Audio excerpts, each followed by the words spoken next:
आज pastor Joseph Prince के साथ। आज मैं आपके साथ उत्पत्ति से एक और सुंदर सी कहानी साझा करना चाहता हूँ, ये जानते हुए कि स्वयं यीशु ने इस तरह सिखाया उत्पत्ति के बारे में, निर्गमन के बारे में, उन बातों को जो कि उनसे संबंधित थी। और यही वो कुंजी है उन दोनों चेलों को उनकी चिंता से, उनके हतोत्साह से, उनके अवसाद से, एमाउस के रास्ते से वापस लाने की, आमीन, और उन्हें वापस सही दृष्टिकोण में रखने की। प्रभु की स्तुति हो। और कुंजी है यीशु से संबंधित बातों की व्याख्या करने की। उत्पत्ति 22 में हमारे पास एक सुंदर सी कहानी है अपने पुत्र को, अर्थात अपने इकलौते पुत्र इसहाक को, जिससे तू प्रेम रखता है, संग ले। वाह वाह वाह वाह। पूरी बाइबल में ये प्रेम का पहला जिक्र है। पहला जिक्र है बाइबल की व्याख्या की कुंजियों में से एक। ये पहला जिक्र है। जब कभी भी किसी विषय पर पहली बार जिक्र होता है तो वहां एक महत्वपूर्ण सत्य होता है। आपको देखना है कि ये कहां प्रकट होता है, ये कैसे प्रकट होता है। तो पहली बार जब ये प्रकट होता है तो ये पिता का पुत्र के प्रति प्रेम है। जानिए कि पिता ने पुत्र को कितना प्रेम किया था, क्योंकि उन्होंने आपके लिए अपना पुत्र दे दिया ताकि आप जान जाएं कि आपको कितना प्रेम किया गया है। आमीन। परमेश्वर कहते हैं कि अपने इकलौते पुत्र को होम बलि करके चढ़ा। तो आपको कहानी पता है कि कैसे वो उस स्थान पर आए। ऑलराइट, यह वो स्थान है जिसे आज हम जानते हैं, जहां वो टेम्पल माउंट है। ओके, पर इब्राहिम 3 दिनों की यात्रा करके आया और उसने अपने सेवकों से कहा, कुछ नौजवान जो उसके साथ थे, यहीं रुको ये लड़का और मैं वहां जाऊंगा और स्तुति करूंगा। वो वहां पर गए और वो लड़का अपनी पीठ पर लकड़ी उठाए हुए था। यीशु ने क्रूस उठाया। वो सीधा ऊपर गए और लड़के ने पिता से कहा कि हे पिता, मुझे आग दिखाई देती है, मुझे लकड़ी दिखाई देती है, पर बलि कहाँ है? ओह, वो दर्द जो पिता के दिल में हुआ, वो पिता की ओर देखता है। मैं जस्टिन की ओर देखने की कल्पना करता हूं। वो उस किस्म का है कि वो पूछेगा, ऑलराइट, और मैं क्या कहता हूं? पर इब्राहिम के मुंह से निकला स्वयं परमेश्वर। परमेश्वर आप ही एक मेमना प्रदान करेंगे। हम सोचते हैं कि स्वयं परमेश्वर प्रदान करेंगे, ये मतलब नहीं होता है कि परमेश्वर स्वयं इसका उपाय करेंगे। आमीन। तो वो दोनों ऊपर गए और फिर जब उसने लड़के का हाथ पकड़ा और बांधा तो लड़के को एहसास हुआ कि वही तो बलि था। और इससे पहले कि वो छुरा घोंपे, परमेश्वर ने उसे रोक दिया और कहा कि इब्राहिम इब्राहिम। वो कहते हैं कि ही नहीं, मैं यहां हूं। और वो कहते हैं, इस लड़के पर हाथ मत बढ़ा। अब मैं जानता हूं तू मेरा भय मानता है, तू मुझसे प्रेम करता है, तू मेरी भक्ति करता है। ऑलराइट, और ये बाइबल में लिखा हुआ है कि उसने पीछे देखा और उसे एक मेढ़ा दिखा। एक मेढ़ा, एक नर मेढ़ा होता है जो उसके पीछे अपनी सींगों से एक झाड़ी में बझा हुआ है। और अंत में इब्राहिम ने उसे खींचकर बाहर निकाला। ओके, वो संभवतः उस मेढ़े के साथ खींच जाएगा। मेढ़ा बहुत ताकतवर है, वो सिंहासन के ताज को खींचेगा। क्या मैंने सही कहा? तो परमेश्वर ने इब्राहिम से कहा कि वो एक बलि चढ़ाए और इब्राहिम पीछे मुड़ा और इब्राहिम ने उस क्रूस को और उस क्रूस पर लटके हुए यीशु को देखा। उसे एक सपना आया। इसलिए यीशु कहते हैं कि इब्राहिम मेरा दिन देखने के लिए आनंदित हुआ। तो उस पहाड़ी पर इब्राहिम मुड़ा और इब्राहिम ने यीशु को क्रूस पर लटका हुआ देखा। उसे एहसास हुआ कि उसे अपने पुत्र को बलि देने की जरूरत नहीं है, क्योंकि परमेश्वर अपने पुत्र की बलि देंगे। और ये ऐसा जैसे वो कह रहा हो कि हे परमेश्वर, अब मैं जानता हूं कि तू मुझसे प्रेम करता है, क्योंकि तूने अपने बेटे को रोका नहीं, तेरे इकलौते बेटे को। वो कहता है कि अब मैं जानता हूं कि तू मुझसे प्रेम करता है, क्योंकि तूने अपने बेटे को रोका नहीं, अपने इकलौते बेटे को। आमीन। परमेश्वर की स्तुति हो। अब कहानी के अंत में जब इब्राहिम उस पहाड़ी से नीचे आया, ध्यान से पढ़िए कि पवित्र आत्मा कितनी सही है। बाइबल में लिखा है कि इब्राहिम पहाड़ से नीचे आया। इसहाक का कोई जिक्र नहीं है। हम जानते हैं कि वो दोनों नीचे आए, पर यहां केवल इब्राहिम का ही जिक्र था, सिर्फ उसी का। क्यों? क्योंकि परमेश्वर की नजरों में इसहाक मृत के समान था, उसका सौदा हो चुका था। अगर आप दिल से परमेश्वर के लिए कुछ करना चाहते हैं, वो कहते हैं कि हो गया। तो उसके नाम का जिक्र नहीं था, पर किसी के नाम का जिक्र था जो अध्याय समाप्त होने से पहले बहुत ही दिलचस्प है। यह अध्याय बात करता है यीशु और उसके क्रूस की। इससे पहले कि अध्याय समाप्त होता है, यह बात करता है रेबेका पैदा हुई। इसके साथ वो क्या करने वाले हैं? रेबेका है दरअसल एक संबंधी। वो लड़की इब्राहिम की रिश्तेदार है। तो वो क्या करेंगे? क्योंकि अंत में रेबेका इसहाक की ही दुल्हन बनेगी। तो पवित्र आत्मा इन सब कहानियों को छुपाता है और यीशु इसकी व्याख्या कर रहे हैं इमाउस की भूमिका पर। यह मुझे पसंद है, यह मुझे पसंद है। आमीन। क्या आप सुन रहे हैं? अध्याय 23 और फिर अध्याय 22 इसी वक्त इब्राहिम इसहाक की बलि दे रहा है। अध्याय 22, अध्याय 23 आपके पास सारा की मृत्यु का विवरण है। अब इस मामले में सारा अनुग्रह नहीं है, क्योंकि स्वाभाविक रूप से सारा देखी गई है इजराइल की मां के रूप में। यह उस वंश की माता है। इब्राहिम को देखा गया है वंश के पिता के रूप में। वो मर जाती है और बाइबल में वो एकमात्र स्त्री है जिसकी उम्र, मृत्यु और दफन के बारे में लिखा गया है। तो एक मकसद है कि उसका आत्मिक अर्थ नहीं है। यहां वो इज़राइल है। इज़राइल मर गया जब यीशु क्रूस पर मरे। परमेश्वर की इज़राइल के लिए प्रोफेटिक योजना खारिज कर दी गई थी और परमेश्वर ने काम करना शुरू किया अन्य जातियों के बीच में, कुछ ऐसे जैसे कि इज़राइल मर गया हो। और फिर कुछ हुआ। अब ये कहानी है पवित्र आत्मा के बारे में, उत्पत्ति 24 में, जहां वो अपने प्रिय पुत्र के लिए दुल्हन तलाश कर रहा है। यही वो कहानी है जिस पर हम इस समय हैं। दोस्तों, अब हम उत्पत्ति की किताब के सबसे बड़े अध्याय पर आने वाले हैं। वाह! सबसे बड़ा अध्याय उत्पत्ति की किताब में 67 वचनों का है और ये पूरी तरह एक कहानी पर आधारित है। बस एक घटना पर पवित्र आत्मा ने जब पवित्र शास्त्रों को प्रेरित किया तो इतना अधिक क्यों दिया? विवरण का इतना बड़ा खजाना कि हमें उत्पत्ति की किताब में यह इतना बड़ा अध्याय मिल रहा है। एक कहानी जो इस समय चल रही है पवित्र आत्मा की, कि इस धरती पर कैसे है मसीह के लिए दुल्हन की तलाश करते हुए, और आप और मैं इस दुल्हन का हिस्सा हैं। तो उत्पत्ति 24 की शुरुआत होती है। इब्राहिम वृद्ध था, उसकी आयु बहुत थी और यहोवा ने सब बातों में उसको आशीष दी थी। ध्यान दीजिएगा। तो इब्राहिम ने अपने उस दास से, जो उसके घर में पुरनिया और उसकी सारी संपत्ति पर अधिकारी था, उसके घर का सबसे पुरनिया दास, बिना नाम का दास, कोई नाम नहीं था जिसका, वो कौन था? पवित्र आत्मा, जो उसकी सारी संपत्ति पर अधिकारी था। वो उनकी सारी संपत्ति का अधिकारी था। आमीन। पवित्र आत्मा ने आपको चंगाई का एक वरदान दिया, चंगाई का। आमीन। क्योंकि जो उसके पास है आप उसके अधिकारी हैं। प्रभु की स्तुति हो। वो कहता है अपना हाथ मेरी जांघ के नीचे रख। ये उन दिनों की अभिव्यक्ति है जब वो अपना हाथ स्वामी की जांघ के नीचे रखते हैं, तो वो एक प्रतिज्ञा कर रहे हैं। अगला वचन, मुझसे आकाश और पृथ्वी के परमेश्वर यहोवा के इस विषय में शपथ खा कि तू मेरे पुत्र के लिए कनाकियों की लड़कियों में से जिनके बीच में रहता हूं किसी को न ले आएगा, परंतु तू मेरे देश में मेरे ही कुटुंबियों के पास जाकर मेरे पुत्र इसहाक के लिए एक पत्नी ले आएगा। ये दिलचस्प है। इब्राहिम, इसहाक और याकूब, इन सब की चिंता अपने बच्चों की शादी विश्वासियों के साथ करने की है। और राइट, खासकर इस मामले में इब्राहिम का विश्वास दृढ़ है, बहुत ही दृढ़ है। आमीन। वो इसके बारे में चिंतित है। इसहाक पर आते हैं। वो विश्वास में इतना दृढ़ नहीं है। वो उदास था जब एसाव, उसका बेटा याकूब और एसाव ने एक विश्वासी को चुना। एसाव ने फिर याकूब के इस स्तर पर आया। याकूब का स्तर, याकूब के पास कोई ऊर्जा या विश्वास नहीं था किसी से भी विवाह करने के बारे में। और मैं हम में से बहुतों के बारे में भयभीत हूं। चर्च की दुनिया अब इस क्षेत्र में है, उन्हें बिल्कुल भी कोई चिंता नहीं है बच्चों के विवाह की। पर हम इब्राहिम पर आते हैं। मेरी मुख्य बात यह है कि यीशु इस कहानी को एमाउस के रास्ते पर साझा कर रहे थे, एमाउस के रास्ते पर। और वो दास, वो चित्र है पवित्र आत्मा का। ओके, अब इसे देखिए, नीचे चलते हैं। उसने ऊंटों को नगर के बाहर एक कुएं के पास बिठाया, तो दास 10 ऊंटों के साथ गया। वहां 10 ऊंट हैं। ऑलराइट, क्या लगता है उन 10 ऊंटों पर क्या लदा हुआ था? ढेर सारा सामान, दुल्हन के लिए ढेर सारे जेवरात, सोने और चांदी के ढेर सारे जेवरात। बाइबल में बताती है कि ढेर सारे कपड़े, ढेर सारे, पता है, धनवान व्यक्ति के ढेर सारे आभूषण। ठीक है, और ये सब लदा हुआ था 10 ऊंटों के ऊपर। तो वो कुएं पर आकर कहता है कि हे मेरे स्वामी इब्राहिम के परमेश्वर, आज मेरे कार्य को सिद्ध कर और मेरे स्वामी इब्राहिम पर करुणा कर। क्या इस वचन के बाद हमारे पास कुछ और है? ऑलराइट, हम इस वचन की ओर देखते हैं।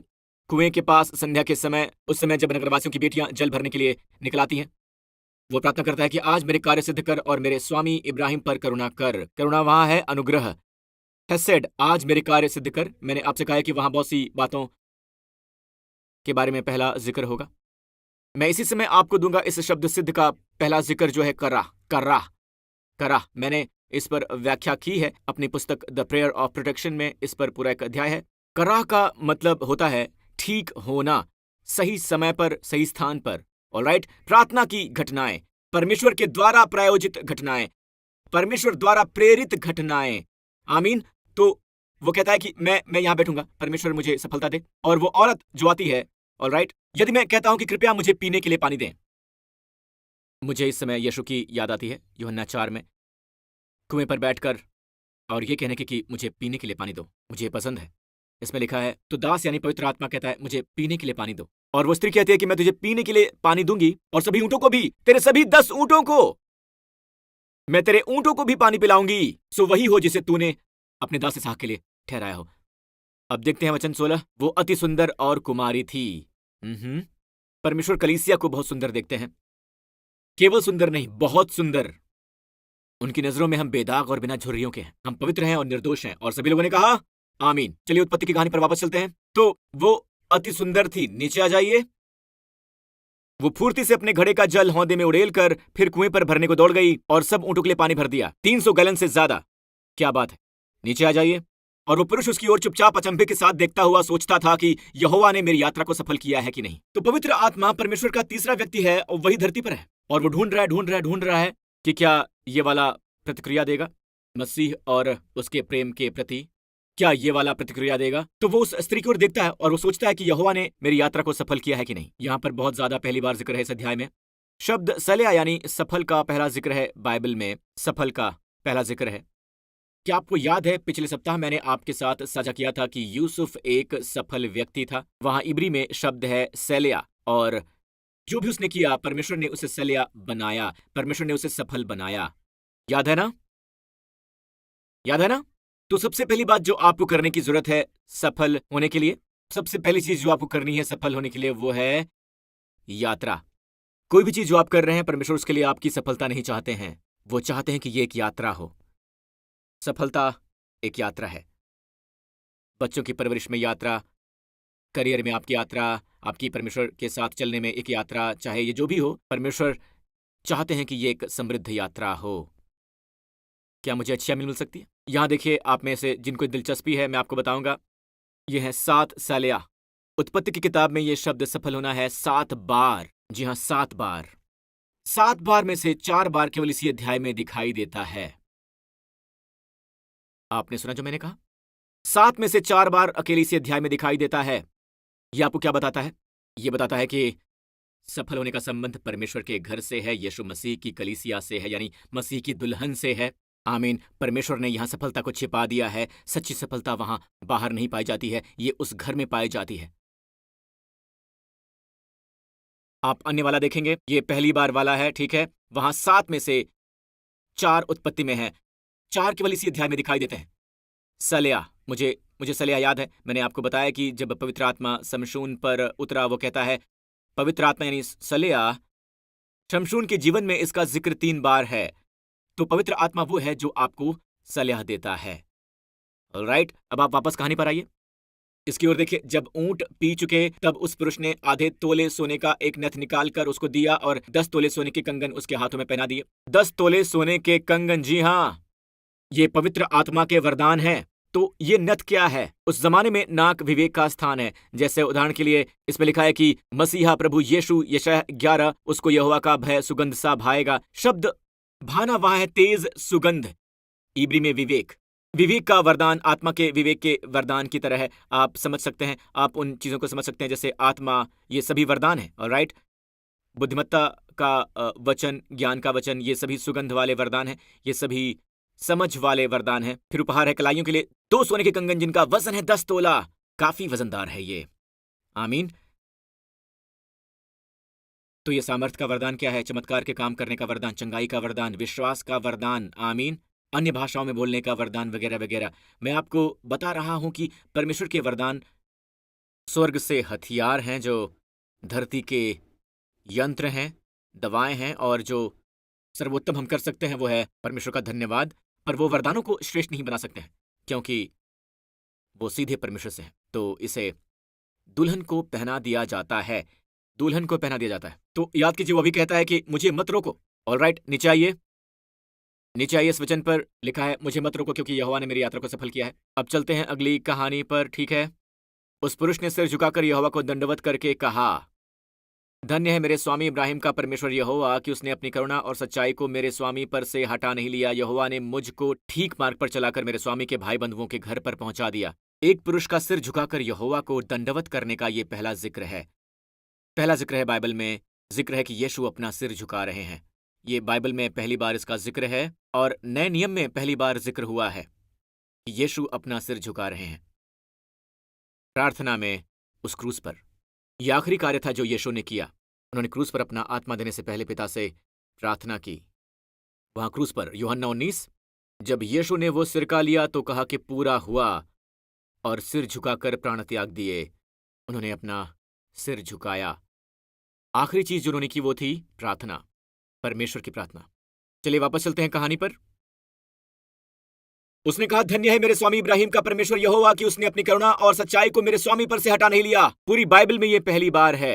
हेसेड वी इमेट, अनुग्रह और सत्य एक साथ प्रकट होता है कलीसिया के संदर्भ में। हालेलुया। उत्पत्ति 22 में हम देखते हैं कि पुत्र मर रहा है। ठीक है, ये एक तस्वीर है मोरिया की पहाड़ी पर, क्रूस पर यीशु की मृत्यु की। बाद वे कैलवरी की पहाड़ी, मोरिया की पहाड़ी का एक क्षेत्र है। और फिर हम यीशु को मरते हुए देखते हैं अध्याय 22 में। पर अध्याय 24 में वो जी उठे हैं।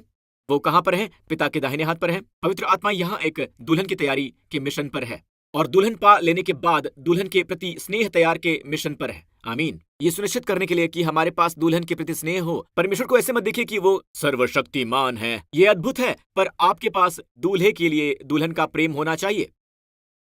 समय की कमी है, इस वजह से हम आते हैं नीचे। अब आखिर में, ठीक है, तो रिबका अपनी दासियों समेत ऊंट पर चढ़ के चली तो उसकी सहेलियां उसके पीछे हो लीं। वो ऊंट पर चढ़ के उस पुरुष के पीछे हो लीं। सो वो दास रिबका को साथ लेकर चल दिया। बाय द वे, ये एक लंबी यात्रा है, हरान से लेकर सीधे वहां तक जहां इसहाक था। ये एक लंबी यात्रा है, कई रातों की यात्रा। तो उनमें से एक रात अपनी सभी सहेलियों के साथ कैंप के बाहर गए और उसने कहा कि मुझे यीशु की कहानी सुनाओ, मुझे इसहाक की कहानी सुनाओ, मुझे सबसे प्रिय पुत्र की कहानी सुनाओ, यानी पवित्र आत्मा की। ऐसी बहुत सी कहानियां। वो हमें यीशु की कहानी सुनाता है। वो उसे देखने के बहुत पहले से उससे प्रेम करती थी, पर अब वो उसे देखने वाली है और हम उसे देखने वाले हैं। आमीन। इसहाक आया, मैं इसे इब्री में कहूंगा, ओके, इब्री में कहूंगा, ठीक है। बीएर लहाइक रोई, ऑलराइट, उस जीवते का कुआं है जो मुझे देखता है, क्योंकि वो दक्षिण में रहता है। अब सांझ के समय इसहाक मैदान में ध्यान करने के लिए निकला। तो लेडीज, अगर आप जीवन साथी की तलाश में हैं तो कुएं के पास रुके रहिए। पुरुषों, अगर आप जीवन साथी की तलाश में हैं तो परमेश्वर के वचन पर ध्यान लगाइए। आमीन। सफलता की एक कुंजी, ध्यान। ऑलराइट, पता है जब आप ध्यान लगाते हैं तो क्या होता है? सांझ के समय वो मैदान में ध्यान करने के लिए निकला। उसने आंखें उठाई और देखा कि ऊंट चले आ रहे हैं। और एक दिन जब आप ध्यान लगा रहे होंगे, आप देखेंगे ऊंटों को आते हुए। ऊंट जो बिना बताए आपके पास आ रहे हैं। बाय द वे, वो आत्मा है। बहुत से लोग बिजनेस में अपने ऊंटों के आने का इंतजार कर रहे हैं। दोस्तों, आपके ऊंट आ रहे हैं। आमीन।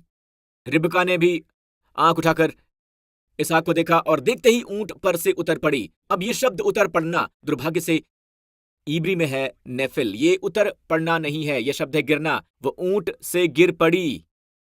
ये शब्द है गिर पड़ी। वो ऊंट से गिर पड़ी। ये शब्द नेफेल, किसी यहूदी रब्बी से पूछेंगे वो आपको बताएगा कि नेफिल का मतलब है नीचे गिर जाना। रिबका ने जब इसहाक को देखा तो वो अपने ऊंट पर से गिर पड़ी। उसके पैर फिसल गए जब उसने उसे देखा। बाइबल में लिखा है, तब उसने दास से पूछा, जो पुरुष मैदान पर हमसे मिलने को चला आता है कौन है? तब रिबका ने घूंघट लेकर अपने मुंह को ढांप लिया। शायद उसने अपना घूंघट उठाया और वो सीधे इसहाक की बाहों में थी। यह आपके होश उड़ाने वाला है और मैं इसे समाप्त करूंगा। नीचे आइए। और दास ने इसहाक से अपना सारा वृत्तांत कहा। क्या यह अद्भुत है कि पवित्र आत्मा अंत में यीशु को वो सब बता रही है जो उसने किया है। ऑलराइट, दुल्हन का विवरण, यात्रा समाप्त हो गई है और हम अभी भी उस यात्रा पर हैं। आमीन। तब इसहाक रिबका को अपनी माता सारा के तंबू में ले आया और उसको ब्याह कर उससे प्रेम किया। दोस्तों, नोट कर लीजिए और मैं इसे समाप्त करूंगा। बाइबल में प्रेम का एक दूसरा जिक्र है। पहला जिक्र है पिता का पुत्र के प्रति प्रेम, दूसरा जिक्र है दूल्हे का अपनी दुल्हन के लिए प्रेम। ये आप कह सकते हैं बॉय गर्ल लव। जी हां। और इसहाक को माता की मृत्यु के पश्चात शांति हुई। उसने कहा, क्या पता है आज यीशु को शांति हुई है। हालांकि वो इजराइल से प्रेम करते हैं, इजराइल ने उन्हें नकार दिया, पर इस नकार के दौरान भी उन्हें शांति हुई कि उनकी एक दुल्हन है, एक दुल्हन है। यूसुफ, याद है ना, उसके भाइयों ने नकार दिया था, पर उसे एक मिस्री दुल्हन मिली, अन्य जातियों द्वारा बनाई गई कलीसिया की तस्वीर, और उसे शांति हुई। इतना कि जब उसे 2 बेटे हुए उसने उन्हें मनस्से कहकर बुलाया, यानी पहला उठा। मनस्से का मतलब होता है कि परमेश्वर हमारी मदद करते हैं सभी नकारों को भूलने में। सभी मेरे पिता परमेश्वर के घर में परिश्रम करते हैं।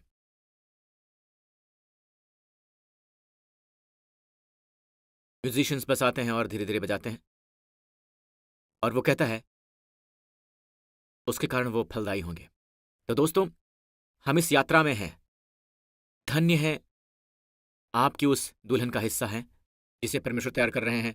परमेश्वर आपको सोने के, चांदी के, छुटकारे के, दिव्यता के, दैवीय वरदान के आभूषण पहना रहे हैं। वो आपको कपड़े पहना रहे हैं, और पवित्र आत्मा यहाँ है आपको यीशु की कहानी बताने के लिए। मैं यीशु की ओर आपका ध्यान आकर्षित करता हूं। आमीन। सभी सिर झुक जाएं इस पूरे स्थान पर। अगर आपने यीशु को कभी अपना व्यक्तिगत उद्धारकर्ता प्रभु स्वीकार नहीं किया है तो इसी समय आपको यह अवसर दूंगा। ऑलराइट, बस इसी समय यह प्रार्थना मेरे साथ कीजिए। कहिए, प्रभु यीशु, आप मेरे स्वर्गीय इसहाक हैं। मैं आपका धन्यवाद करता हूं। आपकी आत्मा ने मुझे ढूंढ लिया है। मैं खो गया था। मैं एक पापी हूं। मैं आपका धन्यवाद करता हूं। आप पापियों के लिए क्रूस पर मरे। आप मेरे खातिर, मेरे पापों की खातिर मरे। आपने मेरे सभी पाप और श्राप अपने ऊपर ले लिया, और तीसरे दिन आप मुर्दों में से जी उठे। यीशु मसीह मेरे प्रभु हैं और मेरे उद्धारकर्ता हैं। यीशु के नाम पर हमेशा हमेशा के लिए आमीन। दोस्तों, मैं इसी समय घोषणा करता हूं कि आप उस दुल्हन का हिस्सा हैं। आप परमेश्वर की संतान हैं। परमेश्वर आपके पिता हैं। आमीन। स्वर्ग आपका घर है। प्रभु की स्तुति हो। अविनाशी जीवन शुरू हो चुका है। यीशु के नाम की स्तुति हो। अपने पांव पर खड़े हो जाइए। मैं आशीष की प्रार्थना करना चाहता हूं आने वाले सप्ताह के लिए। आशीषों को हल्के में मत लीजिए। आमीन। आत्मा के वरदानों के बहुत से वितरण हो रहे हैं, और ये कि परमेश्वर चाहते हैं कि आपकी सफलता बस एक दिन की ना हो, पर ये आपकी यात्रा हो इस पूरे सप्ताह के लिए। आमीन। इस पूरे स्थान पर इस समय आप जहां भी हो, अपने हाथ उठाइए। आमीन। सच में प्रभु ने आपको आशीषित किया है व्यवस्था विवरण 28 की आशीषों से, और स्वर्गीय स्थानों में मसीह के सभी आत्मिक आशीषों से मैं उन्हें आपके जीवन में बुलाता हूं। काश आप परमेश्वर की अलौकिक आशीषों में चल सकें। काश कराह आपके साथ हों इस पूरे सप्ताह। धर्मी घटनाएं, घटित होने वाली घटनाएं ऐसे घटित हों जैसे आप चाहते हैं, जहां आप खुश हों। आमीन। आमीन। उसके लिए इसी सप्ताह घटित होने की प्रार्थना करता हूं। मैं यीशु के नाम पर प्रार्थना करता हूं कि परमेश्वर आपको और आपके परिवार को सही समय पर, सही स्थान पर रखे, और इस पूरे सप्ताह आपको वो सुरक्षित रखें। प्रभु आपको सुरक्षित और सलामत रखें हर संक्रमण से, हर एक रोग से, हर एक आतंक से, बुरे लोगों से और बुराई की सभी शक्तियों से। परमेश्वर आप पर मुस्कुराएं, आप पर और आपके प्रियजनों पर अनुग्रह करें, और आपको और आपके प्रियजनों को प्रदान करें शालोम, स्वास्थ्य, कुशलता और शांति। यीशु के नाम पर आमीन। शालोम। प्रभु आशीष दें।